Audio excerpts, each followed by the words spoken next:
those of you that watched my review show last night will understand that I was very, very unhappy with the second half display against Manchester United last night, as were a lot of Newcastle United fans. After such a brilliant first half, I think what needs addressing is what was said in that dressing room at half time, and what on earth was Steve Bruce thinking about with his substitutions when we are trying desperately to get something out of the game in a relegation battle. This is the Toon Review.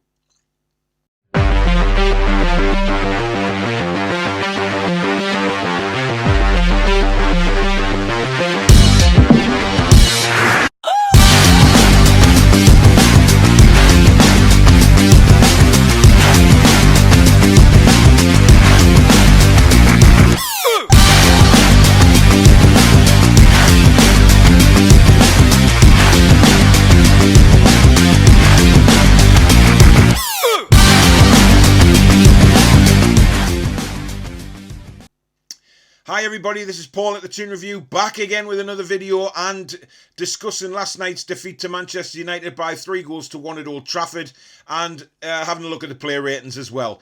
We'll quickly do a review of the game simply because obviously, you know, I did the match reaction last night. So if you haven't seen that, please go and watch a rerun of that. It'll explain exactly how I feel actually after that defeat. I was delighted with the first half. I mean, you know, given the way we've been playing, we didn't expect to play that well in the first half. It was clear to see after the first 5-10 minutes that Manchester United weren't quite at the races, and this was an opportunity for Newcastle. However, we switch off for that brief second, and like we've said it loads of times in the Premier League in the past, you switch off for that brief second and you will get punished, especially against international players. And Rashford gets the ball on the left-hand side. He nutmegs Emil Kraft. He makes a run for the byline. He then cuts back inside Emil Kraft and fires a shot to Karl Darlow's near post, which beats him. Now, he shouldn't be beaten from there. He's covering that near post, and really, yes, you could say it was the power of the shot, but no way should he be beaten in that small gap that there was into the near post. So, disappointing from Darlow, very disappointing from Kraft, but that's what we've come to expect with Emil Kraft at the moment. He's just shite. Moving on, we hit back 5 minutes later, around about 5 minutes later anyway. Brilliant finish from ASM into the roof of the net. After good work actually by ASM earlier on, cutting in from the left-hand side, firing a shot which De Gea tipped over the bar. You know, we did threaten a couple of times. Joelinton had a deflected shot which almost looped over the top of De Gea before that. He tipped it over the bar, and half-time came, and you couldn't argue that Newcastle deserved, in fact, to be in front, because they were way the better side. Man United just couldn't get started in the first half. Second half started in a very similar way. You know, we were pressing Manchester United for about 10 minutes, and then all of a sudden, we capitulate. We sit back, we let Man United come onto us, and we are punished. Terrible defending again. You know, the ball is played right across the... First of all, how Matic is able to turn when there's 4 Newcastle players around him like that is just mind-boggling, really. And then he plays the ball across the penalty area. Jamal Lewis, clearly ball-watching, doesn't know where Daniel James is. He finds himself near the penalty spot. The ball then comes to Daniel James in acres of space, and he does what any good player should do, fire it low and hard, and you'll probably score. Now, many people say Darlow again beating at his near post. I agree with that. Could he have been quicker to come out, make himself bigger? I'm not so sure on that one, but it's disappointing again. Gifting Man United 2 goals like that when we were on top. And then after that, it was just Man United, wave after wave of attack. We just couldn't get going again. And, of course, they get the penalty. Joe Willock bringing down Marcus Rashford. And obviously, I think he made the most of that. But as soon as he felt contact, he went down. It was definitely a penalty. I just think he was a bit extravagant in his dive, really, to the floor. But anyway, the penalty was taken. Bruno Fernandes calmly slotted in. It was 3-1. It could have been 4 or 5 after that. Man United just kept coming at us. Darlow made a couple of decent saves, and the game just pitted out. What I would like to say is the substitutions from Steve Bruce were abysmal. He brings Fraser on for Joelinton, who had to go off injured. Fraser did nothing after that, which was disappointing because I'd been wanting Ryan Fraser to start the game, but he didn't. Obviously, Dwight Gale came on as well. Jacob Murphy came on. So he took Miggy and ASM off, which I found bizarre because, you know, a lot of people said, well, we need to conserve them for the next game. Why? You know, we're in a relegation battle here. We need our best players on the pitch, man. You know, we don't have time to conserve players now. You know, we need points, not performances. And these guys are the only two players that could possibly give Maguire and Lindelof a run for the money. But we didn't play like that. We didn't utilise their weaknesses. You know, they are so slow, but there was only once I saw anybody run at one of them, and that was Miggy in the first half, just disappeared past Lindelof like a flash. But we didn't do it after that. And Steve Bruce must take a lot of flack for that, because he didn't do his homework and he didn't tell the players to go out and really pinpoint those two players and attack them. Very disappointing. So we end up losing the game 3-1, and we now are right in the shite because Fulham are 3 points behind us. They've got a much better goal difference. So if they win the next game, we lose. It's level on points, but we drop into the relegation zone. And I fear that if we drop down into that zone, we are not coming back out of it, because the confidence will be sapped from the players and the pressure is really on. And once the pressure is really on, that is it. You know, I don't think we've got the players to handle the pressure. I really don't. But if we look at the player ratings anyway, we'll start off with Carl Darlow. Very disappointing for the first goal. I think beating at his near post, and I think he'll admit that he shouldn't be beaten there. Second goal, could he have done better? Maybe, maybe not. I think Daniel James did all he was required to do, really. Hit it low and hard. That's what you're told to do, and he obviously scored. No chance on the penalty. I'm going to give Carl Darlow a 6. I do think it's time for Dubravka to come back in, to be honest. But you know, we'll see what Steve Bruce decides to do against Wolves. Now, moving into the right-back position was Emil Kraft, and he got tortured for the full 90 minutes. You know, it doesn't matter whether it was Greenwood, Rashford, Martial, whoever it was running at him had an absolute field day. And this guy just isn't good enough. He's just not a very good fullback. His defensive awareness is literally zero.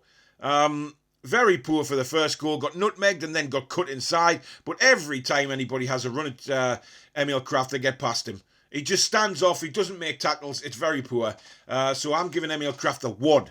Absolutely shocking. At left back, we got Jamal Lewis, who, to be honest, wasn't much better.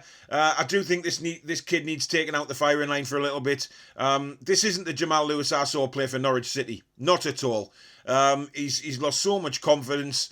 His tackling is just hopeless at the minute. Every time he tries to make a tackle, he's bringing somebody down. So for me, Jamal Lewis gets a 3. Now, if we're moving to the central defenders positions, Jamal Lascelles, captain, and really didn't inspire anybody yesterday. I didn't think he had a particularly great game. He didn't have a poor game at all. We had a lot of defending to do in that second half, and I thought, you know, he defended pretty well. But again, his leadership skills are lacking for me. Nothing really there, so I'm giving Jamal Lascelles a 6. Kieran Clark, quiet game, but did what he had to do, really. I thought, you know, our two central defenders didn't, for me, do anything really wrong. I think it was the fullbacks that let us down yesterday badly. And exposed our central defenders, and you know that shouldn't happen really. But Kieran Clark again, you know, sound steady game. I'll give him a 6. Moving into the midfield, we had Isaac Hayden, very good in the first half. Very, very challenging tackles going in, and you know, he squared up to Fernandes, and you know, that's the type of bite we need to see in our midfield. You know, taking no crap. But second half, he went off the boil a little bit. Our midfield was non-existent really second half. So again, straight down the line, a 6 for Isaac Hayden. John Joe Shelvey, in and out the game again. I mean, the game just sometimes passes this guy by, and I think, again, as in Jamal Lewis, I think John Joe needs a bit of time out. We need to get one of the long staffs in, probably Matty, if I'm honest. We just need a bit more bite in midfield. Sometimes it just passes him by. And, Man United in the second half, just wave after wave, and John Joe was nowhere to be seen. So a 5 for him. And the final midfielder was, of course, Joe Willock. Bit of a quiet game, actually, for Joe Willock. I didn't think he got involved particularly as much as he has done in his first 2 games for us. But it was made very difficult for him because obviously we're utilising Joe Willock as more of an attacking midfielder now. But he was having to do a lot of defending in the second half. I'm disappointed he didn't get a bit further forward in the first half. Maybe utilise some of the opportunities that we were getting by pushing forward. So it's a 6 for Joe Willock for me. Moving on to the front 3, ASM yesterday I thought was fantastic in the first half, really getting back to his best. cutting in from that left-hand side and rifling the right foot shots in. And he did test it here on a couple of occasions. Also got the goal, great finish. So for me, he was getting much more involved in the game. Second half, obviously, disappointing because the whole team just sat back. But I'm going to give ASM a 7 simply because he scored the goal and had a much better second half. First half, sorry. Miggy, I'm going to give a 9 to Miggy because I thought he was just superb. From the word go yesterday, the lad ran his heart out. He was brilliant first half. Second half, a little bit more quiet, obviously, but he did run his heart out, did Miggy. And, I seen a tweet, I think it was from Steve Racing, or it could have been Geordie Mitch. It was something about Blue Smarties before the game, simply because of the energy he had. He was running at the Man United defenders, coming back and defending, and that's why I'm giving Miggy a 9. Joe Linton was the other starter, and for me, I'm not going to sit here and give Joe Linton a load of stick again. People know how I feel on Joe Linton. However, he did try. He did put himself about a little bit in the first half, but unfortunately he got injured. But he's not really effective, is he? I mean, he just doesn't offer us anything. I'm sorry to say that. So for me, Joe Linton gets a 4. Onto the substitutes. Ryan Fraser was the first one to come on, and I was quite disappointed, to be honest. I was looking forward to Ryan Fraser coming on, maybe playing with Maximan, thinking that we could maybe create something, but again, poor. And there's a lot of questions now being asked about Ryan Fraser, to be honest. Is he actually good enough? We haven't seen the best of him by a long shot yet, which is disappointing. So is it because he needs a run in the side? Who knows? But it was disappointing. So a 4 for Ryan Fraser from me. The other substitutes, Jacob Murphy came on, very quiet. He had a shot over the bar, cutting in from the right-hand side and let it go with his left foot, but it flew over the bar. A straightforward 5. And Dwight Gale came on with around 10 minutes to go and didn't even hardly touch the ball, did he? So it's a 4 for Dwight Gale. Onto the manager, Steve Bruce. I'm going to give him a 1. The man is just not inspiring. You don't see him on the touchline inspiring the team. You don't see anything from him, really. Really, really poor management of the substitutions. There's no question about it that the substitutions really in the last 2 games have been very poor. And given that we need to chase the games, we need to try and get some points and bringing our 2 best players off. I'm not subscribed to this conserve them for next week crap at all.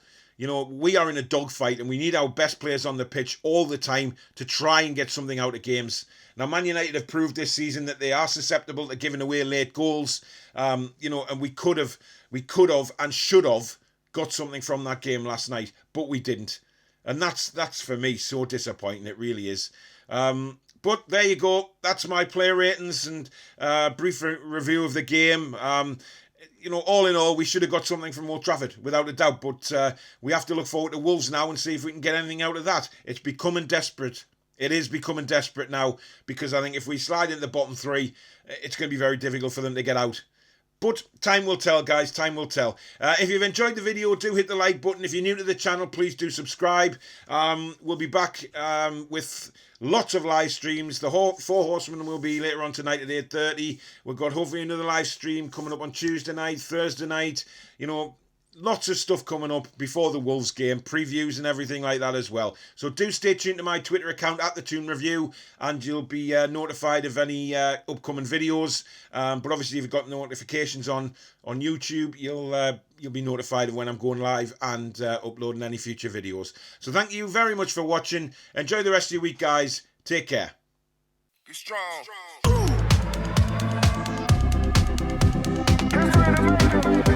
strong.